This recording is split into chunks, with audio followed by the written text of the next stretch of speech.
दोस्तों नमस्कार, ये है मार्गदर्शन फॉर सिविल सर्विसेज। मैं अनुराग चौधरी। दोस्तों आज की वीडियो में प्रस्तुत है यूपी बोर्ड की 7वीं कक्षा के भूगोल पृथ्वी और हमारा जीवन का अध्याय 2 पृथ्वी के स्थल रूप।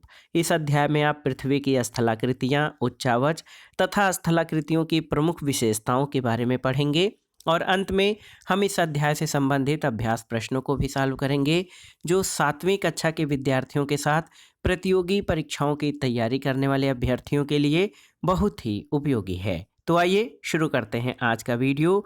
यूपी बोर्ड के 7वीं कक्षा के भूगोल पृथ्वी और हमारा जीवन का अध्याय 2 पृथ्वी के स्थल रूप। दोस्तों देखिए, पृथ्वी के धरातल पर हमें विभिन्न प्रकार की स्थलाकृतियाँ या लैंड फॉर्म्स देखने को मिलते हैं। इन स्थलाकृतियों से प्राकृतिक भूदृश्यों का निर्माण होता है और धरातल पर उच्चावच के आधार पर इन स्थलाकृतियों को 3 भागों में या 3 श्रेणियों में बांटा जाता है। पहला है प्रथम श्रेणी के उच्चावच। तो याद रखिएगा, महाद्वीप और महासागर दोस्तों ये प्रथम श्रेणी के उच्चावच हैं।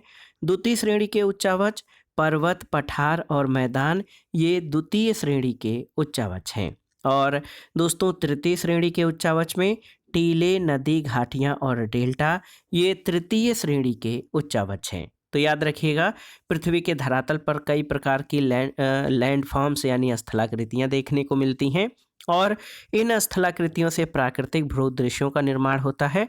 दोस्तों स्थलाकृतियाँ जो हैं उच्चावच के आधार पर 3 श्रेणियों में विभाजित की जाती हैं। प्रथम श्रेणी के उच्चावच में महाद्वीप और महासागर, द्वितीय श्रेणी के उच्चावच में पर्वत और पठार तथा तृतीय श्रेणी के उच्चावच में टीले, नदी, घाटियाँ और डेल्टा हैं। स्थलाकृति दोस्तों, स्थलाकृति यानी इंग्लिश में टोपोग्राफी क्या है? तो पृथ्वी की सतह के आकार और आकृतियों को स्थलाकृति कहते हैं। उच्चावच क्या है? तो दोस्तों धरातल की ऊंचाई नीचाई से बनने वाले प्रतिरूप या पैटर्न को उच्चावच कहते हैं। दोस्तों आप जान लीजिए, बहुत ही महत्वपूर्ण है कि किसी भी क्षेत्र की स्थलाकृतियों के निर्माण में शैलों की महत्वपूर्ण भूमिका होती है और शैल यानी जो रॉक्स होते हैं ये स्थलाकृतियों के निर्माण में महत्वपूर्ण होते हैं। और आप यहाँ पर देख सकते हैं कि दोस्तों कड़ी और मजबूत चट्टानों से पर्वत, पहाड़ी और पठारों के निर्माण होता है और कम दृढ़ वाली चट्टानों से चिकनी मिट्टी, बालू आदि से मैदान, छोटी टीले, नीची पहाड़ियों का निर्माण होता है। और निर्माण के जो है आधार पर भी स्थलाकृतियाँ का विभाजन किया जाता है, पर्वत, पठार और मैदान, और इन्हें धरातल पर द्वितीय श्रेणी के स्थल रूप कहते हैं। तो यहाँ पर आप देख सकते हैं जो धरातल के विभिन्न रूप हैं, तो उसमें यहाँ पर आपको पर्वत दिखाई दिया गया है, पर्वत दिखाई दे रहा है और पीले कलर में जो है पर्वतों के निचले भाग को पठार कहा जाता है। और देखिए दोस्तों यहाँ पर घाटियाँ हैं, पर्वतों के निचले भागों में जो घाटियाँ बनी हुई हैं।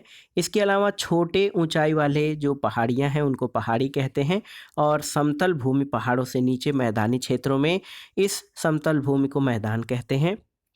और दोस्तों यहाँ पर कम ढाल वाली जब नदियाँ समुद्र में मिलती हैं तो गाद इकट्ठा होते होते अत्यधिक उपजाऊ क्षेत्र बनता है जिसे डेल्टा कहते हैं, ये भी महत्वपूर्ण है। और इसके अलावा आप देख सकते हैं यहाँ पर नदी या समुद्र के बीच के उभरे हुए भाग को द्वीप कहते हैं, तो यहाँ द्वीप को दर्शाया गया है। तो और ये देखिए कई पर्वतों को जब एक क्रम में देखते हैं तो जो है इसको पर्वत श्रृंखला कहते हैं।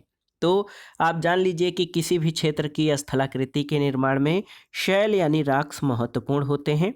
पहाड़ियों और पठारों के निर्माण में इनकी महत्वपूर्ण भूमिका होती है और इसके विपरीत जो कम दृढ़ वाली चट्टान होती हैं या जैसे बहुत अधिक कठोर नहीं होती हैं, चिकनी मिट्टी, बालू आदि से मैदान, टीले, छोटी नीची पहाड़ियों का निर्माण होता है। और निर्माण के आधार पर स्थलाकृतियों के 3 प्रकार होते हैं, पर्वत, पठार और मैदान। इन्हें द्वितीय श्रेणी के स्थल रूप कहा जाता है। आइए जानते हैं पर्वत और पहाड़ी यानी माउंटेन एंड हिल्स के बारे में। तो सामान्यतः आसपास के धरातल से ऊंची स्थलाकृतियों को पर्वत और उससे कम ऊंची स्थलाकृतियों को पहाड़ी कहते हैं। पर्वत साधारणतया समूह में होते हैं इसे पर्वत श्रेणी या माउंटेन रेंज कहते हैं। पहाड़ दूर से ही स्पष्ट रूप से दिखाई देने लगते हैं, उनका शिखर अपेक्षाकृत संकुचित होता है और उत्पत्ति के आधार पर पर्वत मुख्यतः 3 प्रकार के होते हैं। ये 3 प्रकार कौन से हैं? वलित या मोड़दार पर्वत, खंड या भ्रंश पर्वत और ज्वालामुखी पर्वत। तो सबसे पहले वलित पर्वत या मोड़दार पर्वत यानी फोल्डेन माउंटेन के बारे में जानते हैं। तो दोस्तों, जब चट्टानों में पृथ्वी की आंतरिक शक्तियों के कारण मोड़ या बलन पड़ जाता है तो उसे मोड़दार पर्वत कहते हैं। वर्तमान युग में सभी बड़े पर्वत मोड़दार या बलित पर्वत हैं। ये लगभग सभी महाद्वीपों में पाए जाते हैं। और कुछ महत्वपूर्ण वलित पर्वतों के उदाहरण, हिमालय जो है ये भारत और नेपाल में विस्तृत है। दोस्तों, एल्बुर्ज तो ये यूरोप में है। आल्प्स ये मध्य यूरोप की पर्वतमाला है। एटलस ये अफ्रीका के दोस्तों उत्तरी अफ्रीका क्षेत्र में है। ड्रेकेंसबर्ग दक्षिण अफ्रीका में है। रॉकीज जो है दोस्तों ये उत्तरी अमेरिका में स्थित पर्वतमाला है। और एंडीज दक्षिण अमेरिका में है, जो कि दुनिया की सबसे लंबी पर्वत श्रेणी है। और ग्रेट डिवाइडिंग रेंज ये ऑस्ट्रेलिया में स्थित है।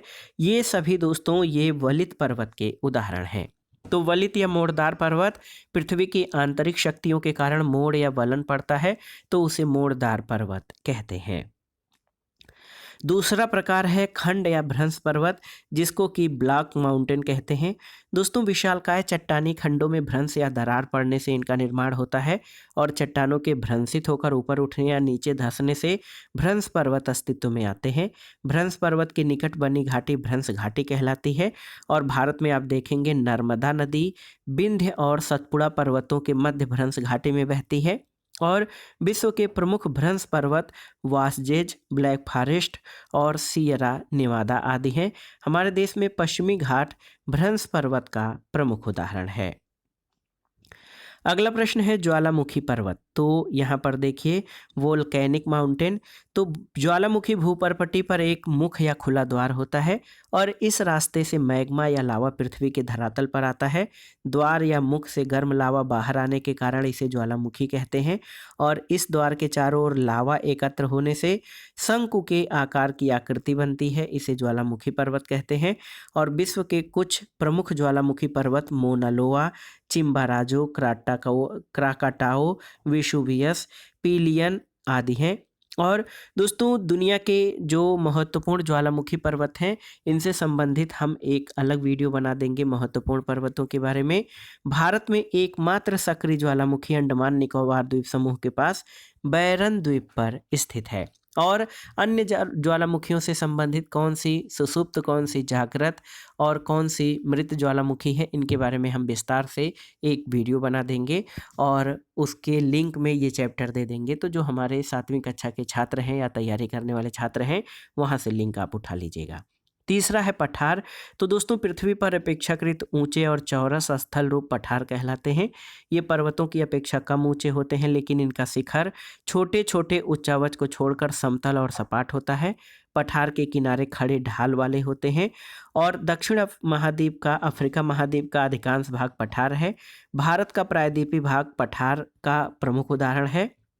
और विश्व के प्रमुख पठारों में आप देखिए साइबेरिया का पठार, पश्चिम ऑस्ट्रेलिया का पठार, ब्राज़ील का पठार, कोलंबिया का पठार, कनाडा शील्ड आदि हैं जो कि इन संबंधित देशों में स्थित हैं। दोस्तों, पठार जो हैं वो खनिजों के प्रमुख भंडार होते हैं। मैदान के बारे में जान लेते हैं। मैदान को प्लेन कहा जाता है। दोस्तों, प्रायः भूपटल पर समतल किंतु निचले स्थल रूपों को मैदान कहते हैं। इनका ढाल मंद होता है और प्राय छोटे छोटे उच्चावच को छोड़कर ये समतल और सपाट होते हैं। उत्तर भारत का मैदान विश्व के प्रमुख मैदानों में से एक है। और विश्व के प्रमुख मैदानों में यूरोप का मैदान, साइबेरिया का मैदान, ह्वांगहो का मैदान, उत्तर अमेरिका का मैदान और मध्य एशिया का मैदान है।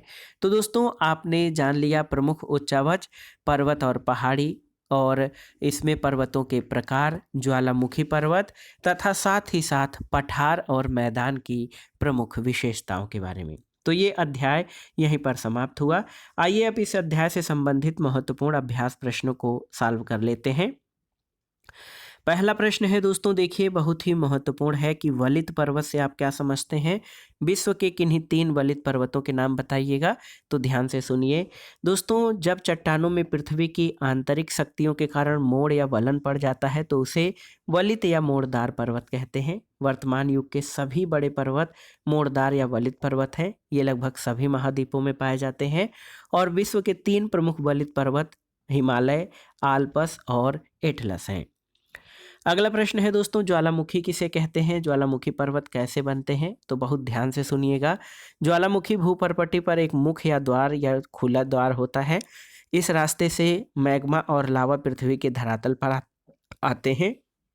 द्वार या मुख से गर्म लावा बाहर आने के कारण इसे ज्वालामुखी कहते हैं। और इस द्वार के चारों ओर लावा एकत्र होने से शंकु के आकार की आकृति बनती है, जिसे ज्वालामुखी पर्वत कहते हैं। पठार किसे कहते हैं और ये मैदानों से किस प्रकार भिन्न है। तो याद रखिएगा, पृथ्वी पर अपेक्षाकृत ऊंचे और चौरस स्थल रूप पठार कहलाते हैं। ये पर्वतों की अपेक्षा कम ऊंचे होते हैं, परंतु इनका शिखर छोटे छोटे उच्चावच को छोड़कर समतल और सपाट होता है। पठार के किनारे खड़े ढाल वाले होते हैं, जबकि भूपटल पर समतल किंतु निचले स्थल रूपों को मैदान कहते हैं। और मैदानों का ढाल मंद होता है और छोटे छोटे उच्चावच को छोड़कर ये समतल और सपाट होते हैं। अगला प्रश्न है दोस्तों कि महाद्वीप और महासागर किस श्रेणी के उच्चावच हैं, आपको बताना है। तो सही उत्तर है महाद्वीप और महासागर प्रथम श्रेणी के उच्चावच हैं। अगला प्रश्न है, रिक्त स्थानों की पूर्ति करना है।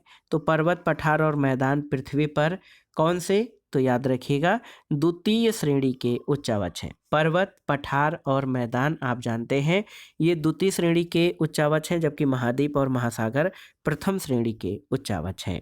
भारत का एकमात्र ज्वालामुखी अंडमान और निकोबार द्वीप समूह में किस द्वीप पर। बैरन द्वीप। याद रखिएगा, अंडमान निकोबार के बैरन द्वीप पर भारत का एकमात्र ज्वालामुखी है। और अफ्रीका महाद्वीप का अधिकांश भाग पठार है। अब यहाँ पर इस प्रश्न में जोड़े मिलान करना है आपको। देखिए, वलित पर्वत, तो वलित पर्वत का उदाहरण हिमालय है। ज्वालामुखी पर्वत, तो ये वेसुवियस जो है ज्वालामुखी पर्वत का उदाहरण है। और भ्रंश घाटी से होकर नर्मदा नदी बहती है। और भ्रंश पर्वत जो है ये पश्चिमी घाट जो है भ्रंश पर्वत है। तो सही मिलान इस तरह से आप कर सकते हैं। तो दोस्तों, ये था आज का वीडियो, बहुत ही महत्वपूर्ण रहा। 7वीं कक्षा के भूगोल पृथ्वी और हमारा जीवन का अध्याय 2 पृथ्वी के स्थल रूप। और इसमें आपने पृथ्वी के प्रमुख स्थल रूपों के बारे में जाना, उनकी विशेषताओं के बारे में जाना। साथ ही हमने अभ्यास प्रश्नों को भी अच्छे से और सटीक रूप में प्रस्तुत किया, ताकि आप जो है इस चैप्टर को बहुत आसानी से तैयार कर सकें। तो वीडियो आपको कैसा लगा हमें कमेंट बॉक्स में ज़रूर बताइएगा। वीडियो को लाइक करें, शेयर करें और इस चैनल मार्गदर्शन फॉर सिविल सर्विसेज को सब्सक्राइब करें। वीडियो देखने के लिए धन्यवाद दोस्तों। नमस्कार।